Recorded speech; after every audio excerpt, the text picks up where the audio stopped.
Subscribe করুন mr.monir চ্যানেলকে এবং বেল আইকন ক্লিক করুন নতুন ভিডিও সবার আগে দেখার জন্য। Basic to advance Microsoft Word tutorial part 14 আপনাদেরকে স্বাগত। আজকে আমরা যেটা দেখবো সেটা হচ্ছে যে ইনসার্ট ট্যাবের মধ্যে টেক্সট। আসসালামু আলাইকুম, আমি মনির, আপনারা দেখছেন mr.monir চ্যানেল। শুরু করি।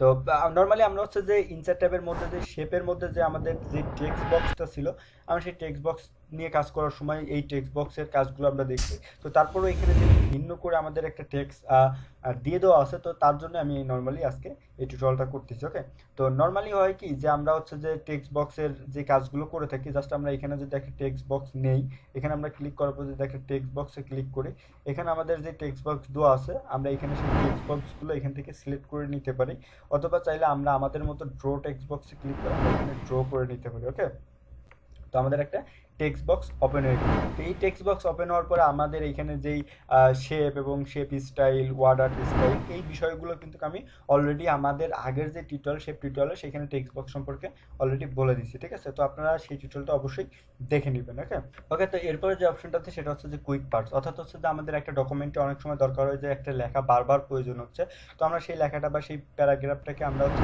কুইক পার্টসে অ্যাড করে নিতে পারি। অ্যাড করে নিলে আমাদের নর্মালি হবে কি, আমরা এখানে কুইক পার্টস থেকে যাওয়ার পরে অটো টেক্সটে ক্লিক করার পরে যদি আমরা এখানে ক্লিক করি, তাহলে অটোমেটিকলি কিন্তু আমাদের এখানে দেখেন যে এটা চলে আসছে। ঠিক আছে, তো এটা অ্যাড করার জন্য আমরা জাস্ট কি করব, আমরা যে লেখাটা অ্যাড করতে চাচ্ছি সেই লেখাটাকে জাস্ট সিলেক্ট করব।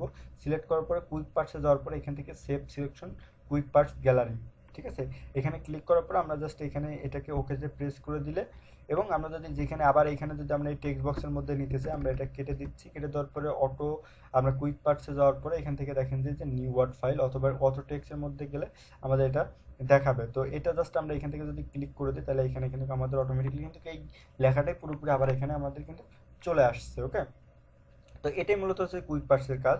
তো ওয়ার্ড আর্টের কাজটা এর আগেও আমরা দেখছি যে, অর্থাৎ একটা টেক্সটকে স্টাইল করার জন্য, তো আমরা জাস্ট এই টেক্সটটাকে সিলেক্ট করলাম। সিলেক্ট করার পরে আমরা যদি ওয়ার্ড আর্টে ক্লিক করি, আমরা এখান থেকে কিন্তু সেই টেক্সটটার স্টাইল কিন্তু আমরা এখান থেকে করে নিতে পারি। ওকে, জাস্ট ক্লিক করলে আমাদের দেখেন যে এই টেক্সটটা কিন্তু একটা স্টাইল আকারে চলে আসছে।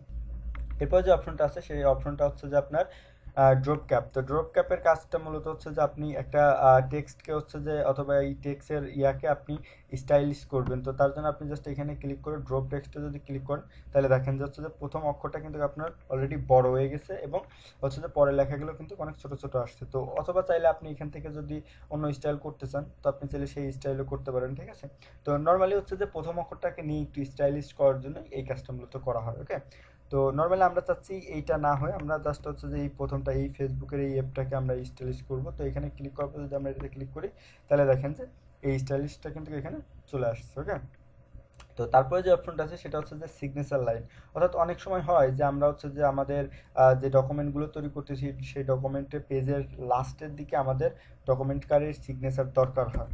তো তার জন্য আমাদের কি করতে হবে, সেই সিগনেচারে কিন্তু আমাদের এখানে কাজ করতে হবে। তো তার জন্য আমরা এখানে নিচে আসলাম। নিচে আসার পরে যদি আমরা এখান থেকে হচ্ছে যে নর্মালি এখানে সিগনেচারে ক্লিক করি, সিগনেচারে ক্লিক করার পরে আমরা এখানে সিগনেচারে এক্সাম্পল তার নাম দিব। ঠিক আছে, আমরা এখানে তার নাম দিলাম, এখানে সিগনেচারের টাইটেল দিলাম।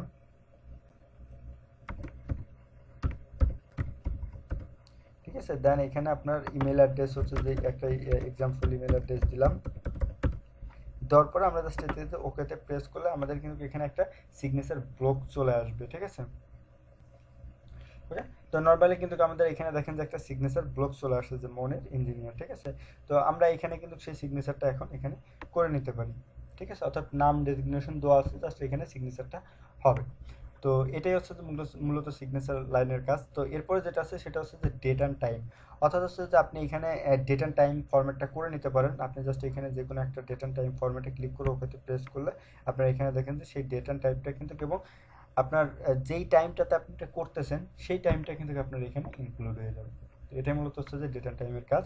এরপর যেটা আছে সেটা হচ্ছে যে অবজেক্ট, অর্থাৎ হচ্ছে যে আপনি বাইরে থেকে কোনো অবজেক্ট, অর্থাৎ হচ্ছে যে আপনি ইলাস্ট্রেটর ফাইল বলেন, বা হচ্ছে যে প্রেজেন্টেশনের, বা আপনি এক্সেল ফাইল বলেন, ওয়ার্ড ফাইল বলেন, আপনি যে কোনো ফাইল এখান থেকে এক্সট্রাভাবে এখান থেকে অ্যাড করে নিতে পারেন। ওকে, তো জাস্ট আপনি এখানে যদি বিটম্যাপ ইমেজ অথবা ফটোশপ, যে আপনি যে কোনো কিছু অ্যাড করতে চাইলে, অথবা এক্সেল চার্ট যদি অ্যাড করতে চান, জাস্ট ওখানে প্রেস করলে আপনার এখানে কিন্তু একটা এক্সেল অটোমেটিকলি চার্ট কিন্তু ওপেন হয়ে যাবে।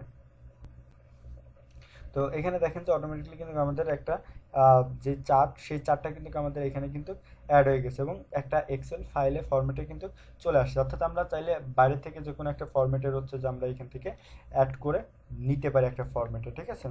তো ধন্যবাদ সবাইকে, দেখা হচ্ছে নেক্সট ভিডিওতে। ততক্ষণ ভালো থাকবেন, সুস্থ থাকবেন এবং যাওয়ার আগে অবশ্যই আমাদের চ্যানেলকে সাবস্ক্রাইব করে যাবেন যদি না সাবস্ক্রাইব করেন। আর যদি সাবস্ক্রাইব করেন তাহলে আপনাকে অসংখ্য ধন্যবাদ। অবশ্যই নোটিফিকেশন বেল আইকন ক্লিক করে দিবেন সবার আগে ভিডিও নোটিফিকেশন পাওয়ার জন্য।